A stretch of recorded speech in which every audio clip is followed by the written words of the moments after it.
dealing with the bile and a small portion of the small intestine.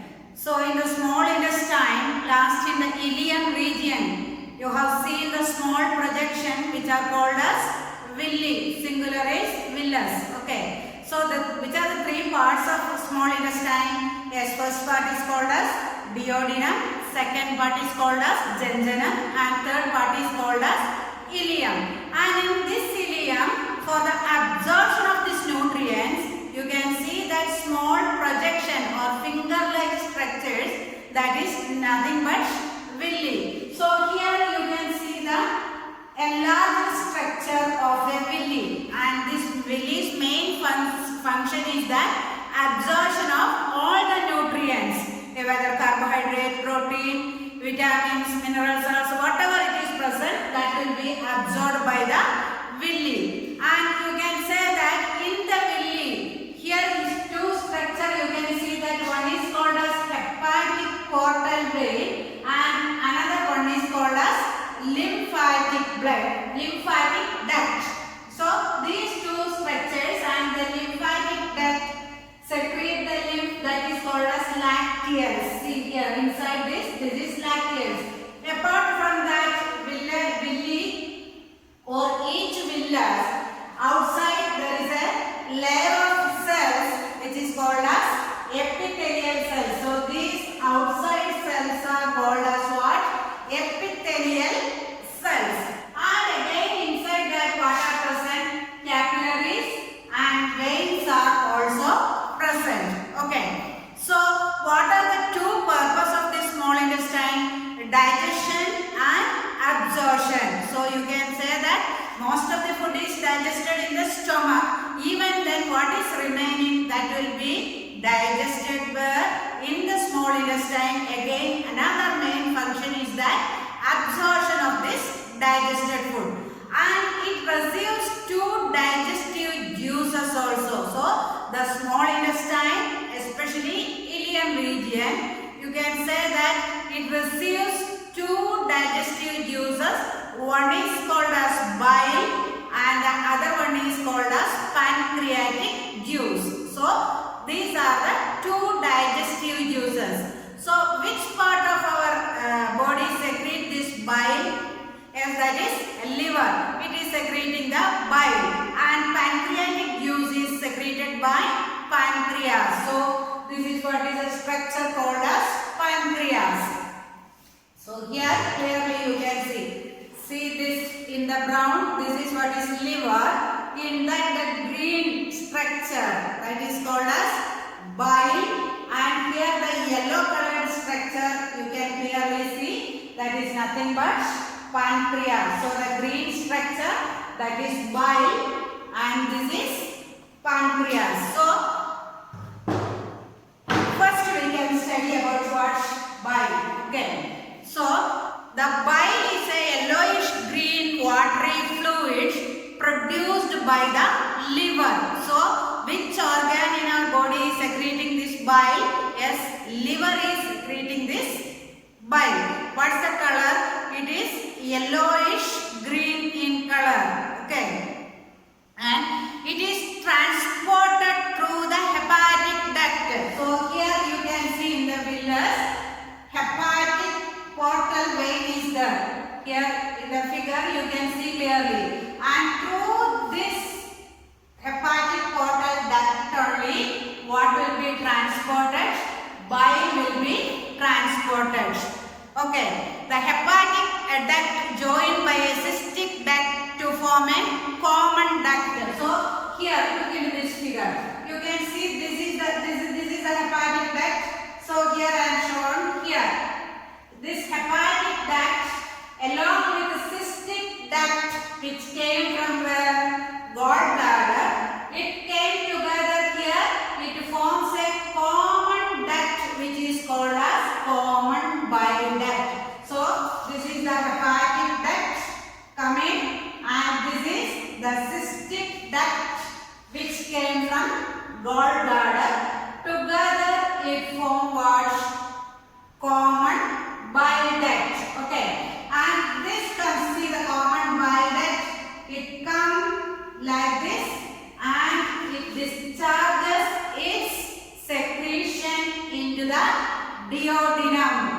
is the first part of the small intestine. So it is coming in this way and it is secreting its juice into the duodenum part, otherwise the first part of the small intestine. And then you can see that usually it will be secreting into the duodenum. Sometimes it will be, you can see that temporarily it will be stored in the gallbladder. This is gallbladder. So temporarily it is stored in the gallbladder, and the color I told you it is yellowish green in color.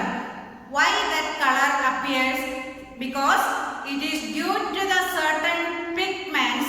One is called as biliverdin and the other one is called as bilirubin. So biliverdin and bilirubin, these are the two pigments which give this yellowish green color to the bile.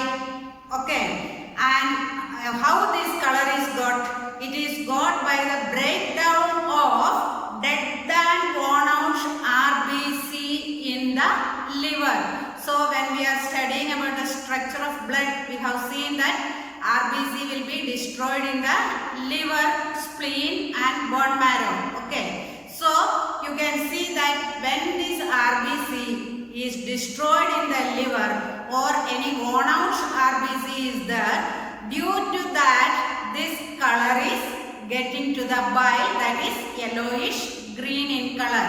And what it contains, this bile?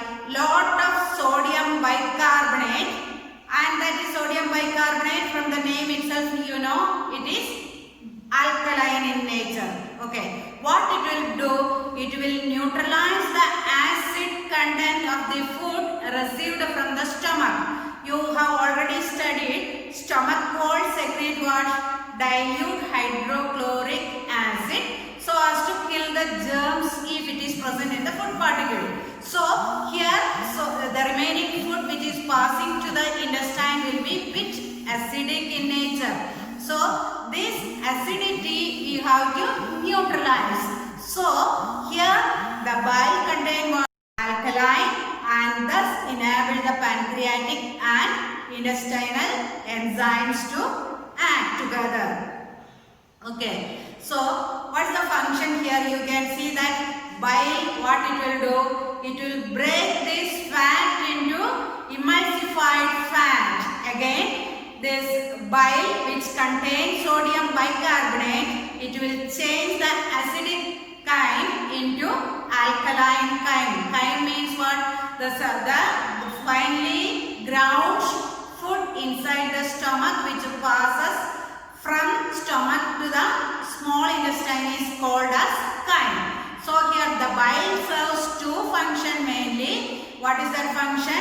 It breaks the fat into emulsified fat, and again you can say that bile converts this acidic chyme with the help of sodium bicarbonate into alkaline chyme. So next about the pancreatic juice. So second juice is pancreatic juice, and it is produced in a whitish gland that is called as pancreas. See the leaf-like structure, what is shown here. Here you can see the pancreas clearly. See the yellow colored structure, what is shown here is nothing but pancreas, which produce a substance called as pancreatic juice. Okay, this is pancreas.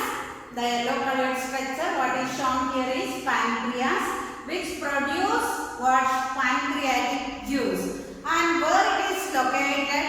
It is located behind the stomach. It is located behind the stomach. So where is the position? Behind the stomach. And this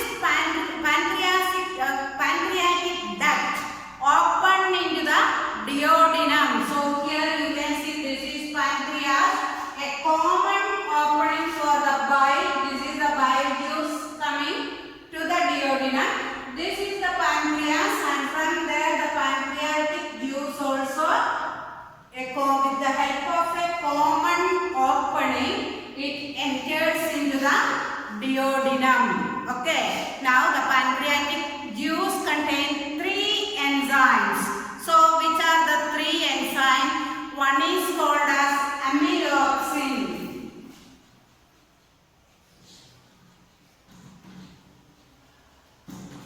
Amylopsin, what's its function? You can see that it digests leftover starch into maltose. So, what is its function? Starch into maltose. Okay, so the amylopsin which is in the pancreas. Pancreatic juice. Okay. Pancreatic juice contain how many enzymes? 3 enzymes. Okay. Pancreatic juice containing 3 enzymes. First one is called as amylopsin. And what it will do? Once starch is left over, that will be converted into maltose. Understood? It converts starch into maltose. Next one is called as trypsin. Second enzyme is called as what? Trypsin. And what it will do?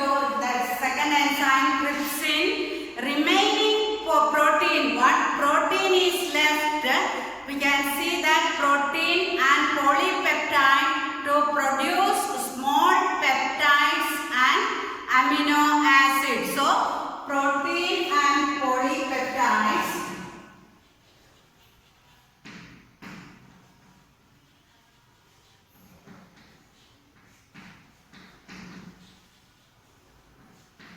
the small amount of protein and polypeptide that will be converting into what?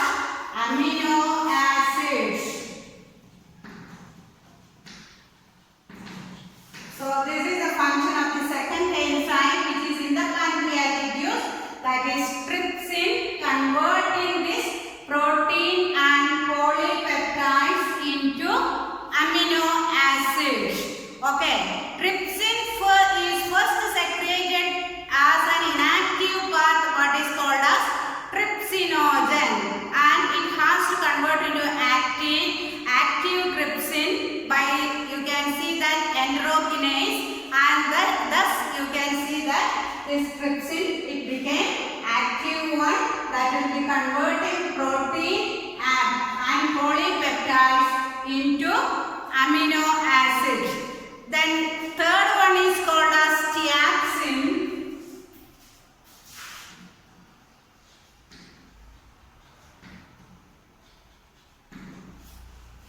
So third enzyme which is present in what?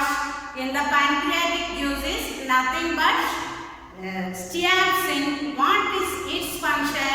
It acts on emulsified fat to split into fatty acid and glycerol. So here emulsified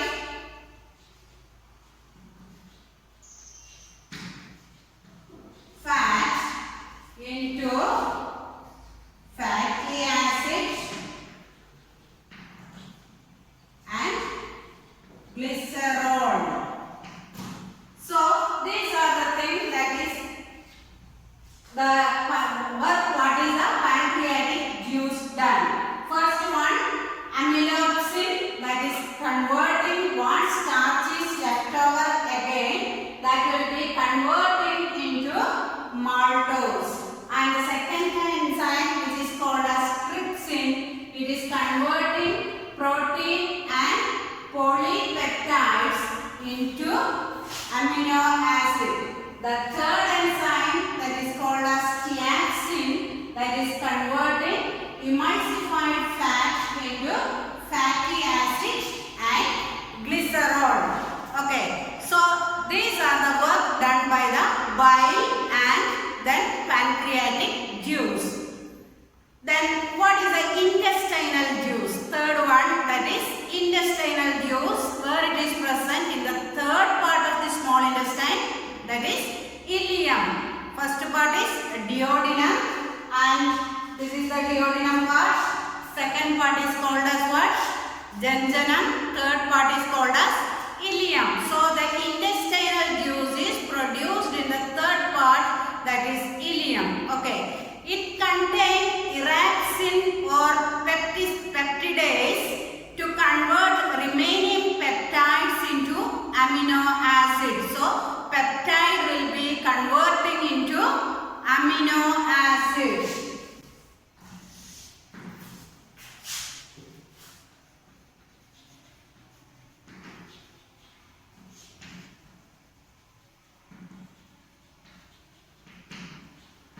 Remaining peptides, if any peptide is present, that will be converting into amino acids by the enzyme what? Iraxin. The enzyme iraxin. This enzyme is present in where? This is in gastric juice. Gastric juice is produced by ileum part of intestinal juice is produced by ileum part of small intestine. So first thing, peptide will be converting into amino acid by the enzyme iraxin. Then second, you can say that another enzyme called as maltase, that will be converting this maltose into glucose. Maltose into glucose by the enzyme maltase. So in the intestinal juice, again you can see that intestinal juice. In the intestinal juice, you can say that maltose will be converting into glucose by the enzyme maltase. Next, another enzyme called as sucrase. What it will do? It will convert sucrose into glucose and fructose.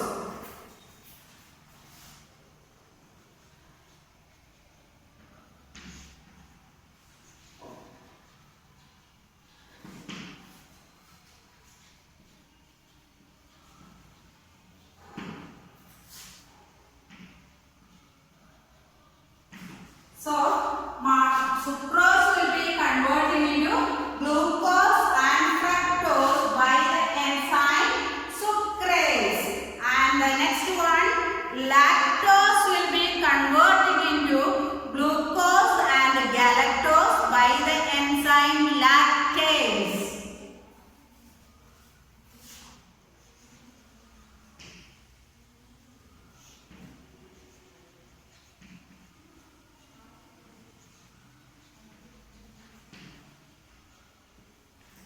So here galactose and glucose will be producing. So next what again, if any emulsified fat again it is present, the lipase, another enzyme which is called as the lipase, that will be converting this emulsified fat into fatty acid and glycerol. So emulsified fat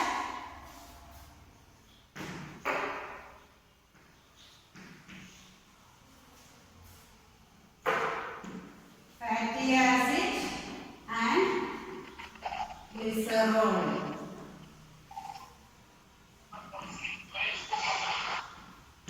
So these are the things that is happening in the ileum part of small intestine by the intestinal juice. So here you can see nearly 5 enzymes are present.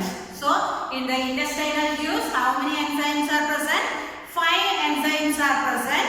So first you can see that peptides will be changing into amino acid by the action of the enzyme which is called as iraxin. And second one, maltose will be converting into glucose by the enzyme maltase. And third, sucrose will be converting into glucose and fructose by the enzyme sucrase. And fourth one, lactose will be converting into glucose and galactose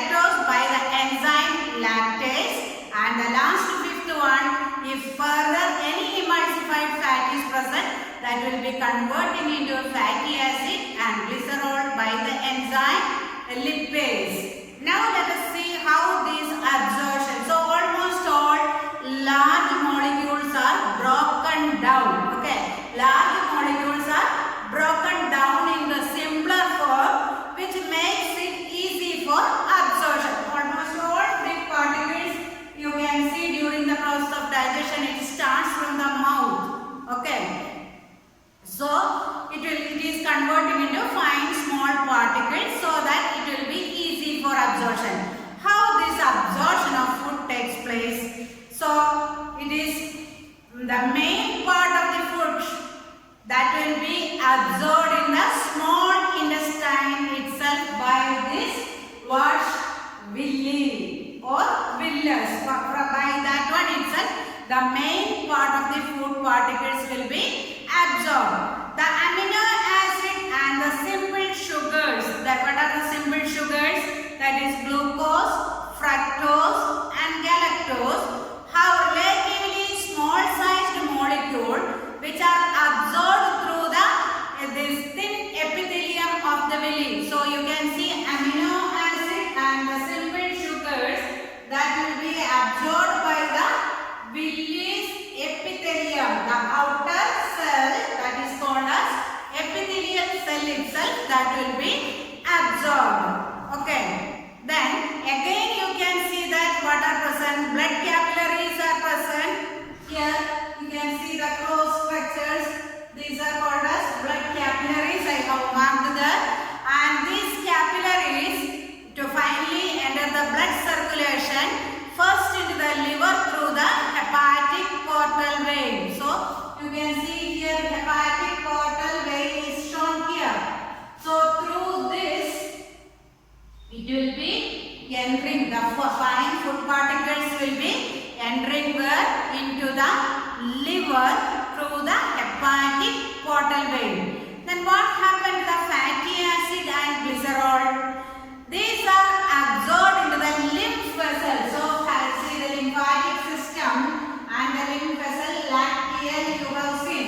Okay, so fatty acid and glycerol will be absorbed through the lymph vessel, which clearly you can see here in the villi. This is hepatic portal vein and this is the lymphatic duct. So that will lacteal are there. Okay. So here you can see that it reaches the fatty acid and glycerol are absorbed into the lymph vessels or the lacteals to enter into the lymphatic system, which form a network all over the body, and finally it empties into where it contains into the bloodstream. So you can see that lymphatic system, it has a fine network throughout the body, and finally its content, that is fatty acid and glycerol, it will empty into the blood system. The food passes very slowly through the intestine, taking about 4 hours to enter the last part, which is called as a large intestine. So in the stomach also 3 to 4 hours will be remaining back. Okay, then from the stomach it will enter into the small intestine, which is the next part, and in the small intestine also nearly 4 hours these food particles will be there. And again from there, after the absorption of nutrients, most of the nutrients will be absorbed in the small intestine, and from the small intestine again it passes to the next part, that is called as large intestine. You can see this module here. The large intestine is shown in green color. Clearly you can see the large intestine, which is shown in green color. The large intestine, what is its length? It is nearly 1.5 meters, that is 1.5 meters in length, and it has 3 parts.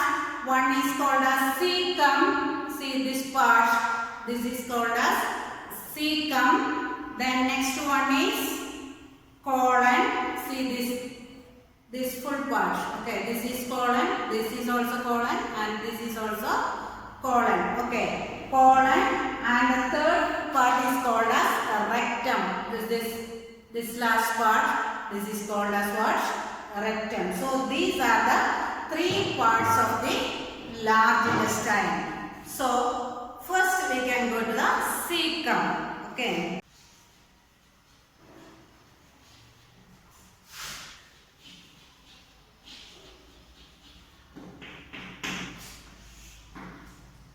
So three part it contain. One is called as cecum.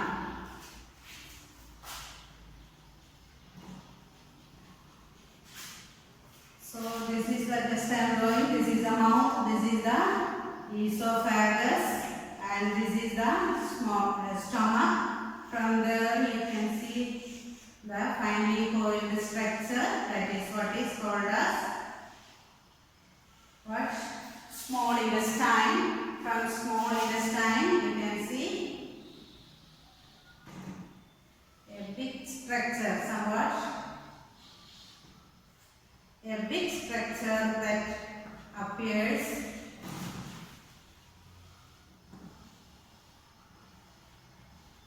this part, the upper part is nothing but what? Large intestine. And the first part, this is called as what? Cecum. So the cecum is the blind spot pouch which is situated at the junction of small intestine and large intestine. So it is the connective part of small intestine and large intestine. From its blind end, a small finger-like structure arises. So from here you can see a small finger-like structure. See here. Can you see? This is a small finger-like structure which is called as appendix. So this structure which is located very near to the small intestine and large intestine, the connective part is called as cecum. There is a small projection, a finger-like projection which is called as what? This is vermiform appendix. Okay, vermiform appendix. You might have heard about the appendicitis. What is meant by appendicitis? Yes, that is the inflammation happened to this vermiform appendix. Okay, the inflammation happened to the vermiform appendix is called as appendicitis, and usually doctors will suggest surgery for this one because this is a vestigial organ. What is meant by vestigial organ?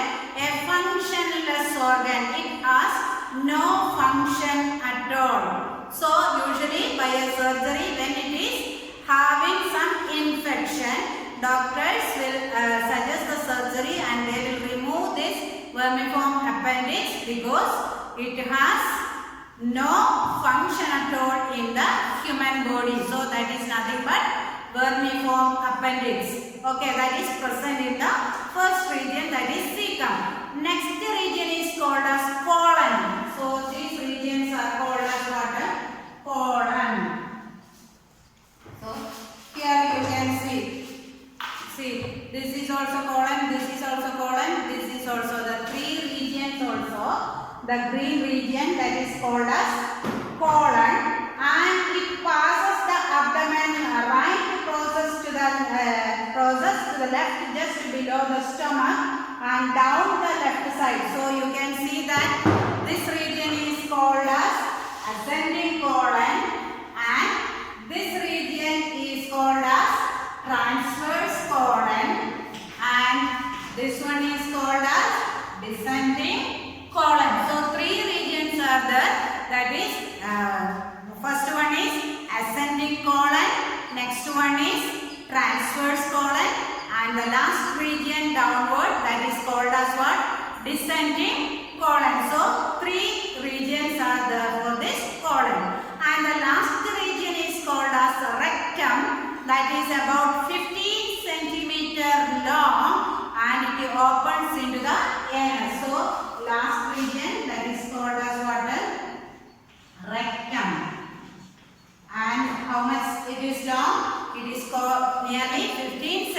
meter long and reaches the next part that is called as what?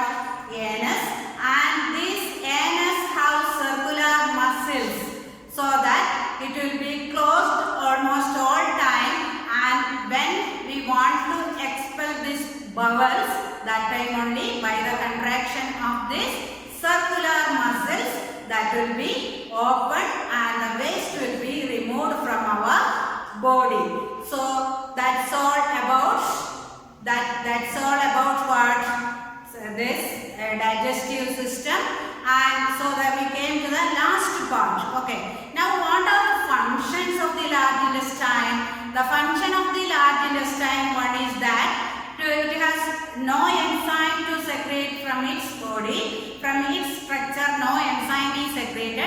So mainly it will be absorbing water. So large intestine, what water is needed to our body will be absorbed by what? Large intestine, and very little nutrients only will be absorbed by this large intestine. Okay. And the undigested material or the waste material, which is called as fecus, that will be removed or thrown out of the body from the rectum to the anus. Then that process is called as defecation. Okay. And the fecus normally it contains 75% of water. Okay. And the still remaining 25% is solid matter.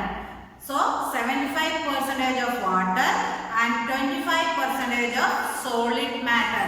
And in the solid matter, what are the things present? Yes, 30% of dead bacteria is present. Then 10 to 20% of fat is present. 2 to 3% of protein is present. And 30% roughage is present. So you now understood what are the things present in the this fecus, and you can see that it has a bad odor or smell due to the action of bacteria present in it. So this composition of this fecus varies from person to person and the kind of the food the person consumed. Okay, so that's all about the digestive system. Next part we are going to see how the assimilation or absorption of food takes place. The food digested is absorbed by the gut are transported in two main ways. One is called as hepatic portal system and the other one is called as lymphatic system. So which are those two systems? Hepatic portal system and lymphatic system. Through these two systems, the food will be assimilated into the body. And what is meant by assimilation?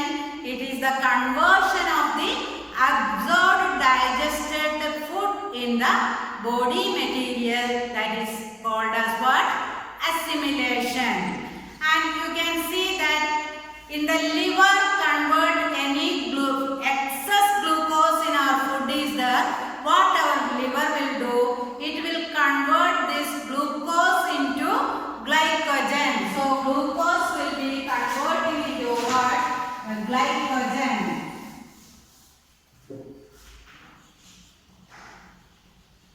Glucose into glycogen. So any glucose, excess glucose is present, that glucose will be converting into glycogen and this will be temporarily storing in the liver. Okay, that process is called as glucogenesis. And whenever our body is again needed this glucose, this what the liver will do, the glycogen will be again broken down into glucose and this process is called as glycogenolysis. So one is called as glycogenesis and the other one is called as glycogenolysis, that is breaking back this glycogen into glucose, and this glucose is required by our blood tissue for cellular respiration